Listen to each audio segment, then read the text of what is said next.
ரசிகர்களால் அன்போடு கேப்டன் என்று அழைக்கப்படுபவர் நடிகர் விஜயகாந்த். வெறும் அடைமொழிக்கு மட்டும் கேப்டன் இல்லை, உண்மையாகவே ஒரு கேப்டனாக செயல்பட்டு வந்தவர்.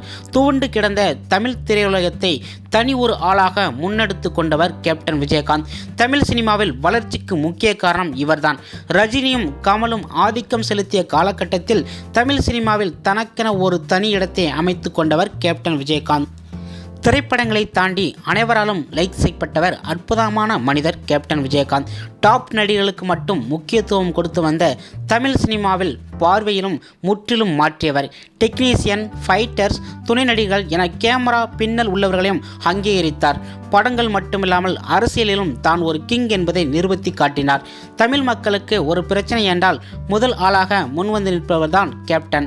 இப்படியான மக்களின் செல்லப்பிள்ளையாக மகனாக வலம் வந்தவர் தான் விஜயகாந்த். திரைப்படங்களை பொறுத்தவரை இன்றெல்லாம் ஒரு படம் 30 நாட்கள் ஓடினாலே பெரிய சாதனையாக கருதப்படுகின்றன. ஆனால் அப்போவே விஜயகாந்தின் பல படங்கள் 200 நாட்களுக்கு மேல் தியேட்டரில் ஓடி சாதனை படைத்தது. அதன்படி 200 நாட்களுக்கு மேல் ஓடிய விஜயகாந்த் படங்கள் எவை என்பதைத்தான் நாம் இன்று பார்க்க போகின்றோம். அதற்கு முன்னாடி நீங்கள் நம்ம சேனலுக்கு புதுசுனா மறக்காமல் நம்ம சேனலில் ஒரு சப்ஸ்கிரைப் பண்ணுங்கள், லைக் பண்ணுங்கள், ஷேர் பண்ணுங்கள். வாங்க வீடியோக்குள்ளே போகலாம். 5ஆம் இடம் வானத்தை போல. இயக்குனர் விக்ரம் இயக்கத்தில் கடந்த 2000 ஆண்டு வெளியான படம்தான் வானத்தை போல. கேப்டன் விஜயகாந்த், பிரபுதேவா, மீனா, லிவிங்ஸ்டன், கௌசல்யா, அஞ்சு அரவிந்த், வினிதா, செந்தில், ரமேஷ் கண்ணா உள்ளிட்ட பல பிரபலங்கள் நடிப்பில் இப்படம் வெளியாகி சூப்பர் டூப்பர் ஹிட் ஆனது. ரசிகர்களை பெரிதும் கவர்ந்த இப்படம் சுமார் 200 நாட்களுக்கு மேல் ஓடி திரையரங்கில் ஓடியது சாதனை படைத்தது. அடுத்ததாக 4ஆம் இடம் புலன் விசாரணை. இயக்குனர் ஆர்.கே. செல்வமணி இயக்கத்தில் கடந்த 1990ஆம் ஆண்டு வெளியான படம்தான் புலன் விசாரணை. விஜயகாந்த், ரூமினி, நம்பியார், ராதாரவி, ஆனந்தராஜ், சரத்குமார், செந்தில் உள்ளிட்ட நடிப்பில் சஸ்பென்ஸ் த்ரில்லர் படமாக வெளியானது. இப்படம் வெளியாகி சுமார் 220 நாட்களுக்கு மேல் ஓடியை சாதனை படைத்தது. அடுத்ததாக 3ஆம் இடம் மாநகர காவல். இயக்குனர் எம். தியாகராஜன் இயக்கத்தில் கடந்த 1991ஆம் ஆண்டு வெளியான படம்தான் மாநகர காவல். விஜயகாந்த், நடிகை சுமா, நாசர், ஆனந்த்ராஜ், நம்பியார், செந்தில், தியாகு, சின்னி ஜெயந்த் உள்ளிட்டோர் நடிப்பில் வெளியான இப்படம் தமிழகத்தில் சுமார் 230 நாட்களுக்கு மேல் ஓடி சாதனை படைத்தது.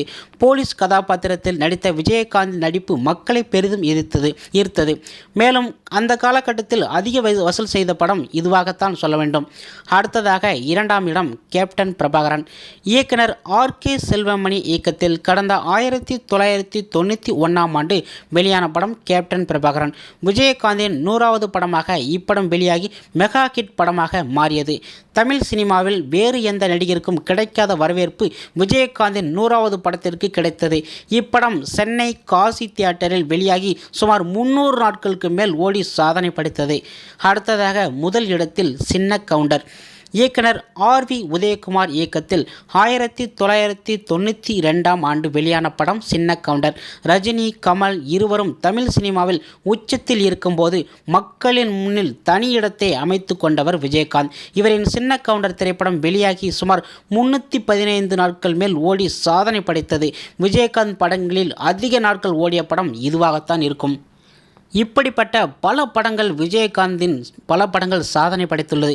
அது மட்டும் இல்லாமல் சில படங்கள் விஜயகாந்த் அவர்களுக்கு தோய்வு கொடுத்தா கூட அதையும் மீறி அவரோட நடிப்புக்கும் அவரோட திறமைக்குமே அந்த படம் ரசிகர்கள் மத்தியில் நல்ல வரவேற்பை பெற்றது. இதுதான் இதுவரைக்கும் கேப்டன் விஜயகாந்தோட முக்கியமான 5 படங்களோட லிஸ்ட்டு பார்த்தோம். அடுத்து முக்கியமான லிஸ்ட்டெல்லாம் அடுத்தடுத்த வீடியோவில் நம்ம தொடர்ந்து போட்டுக்கிட்டே இருக்கலாம். நீங்கள் மறக்காமல் நம்ம சேனலில் ஒரு சப்ஸ்கிரைப் பண்ணுங்கள், லைக் பண்ணுங்கள், ஷேர் பண்ணுங்கள். தொடர்ந்து நம் சேனலோட இணைந்திருங்க. நெக்ஸ்ட் வீடியோவில் சந்திக்கலாம். நன்றி, வணக்கம்.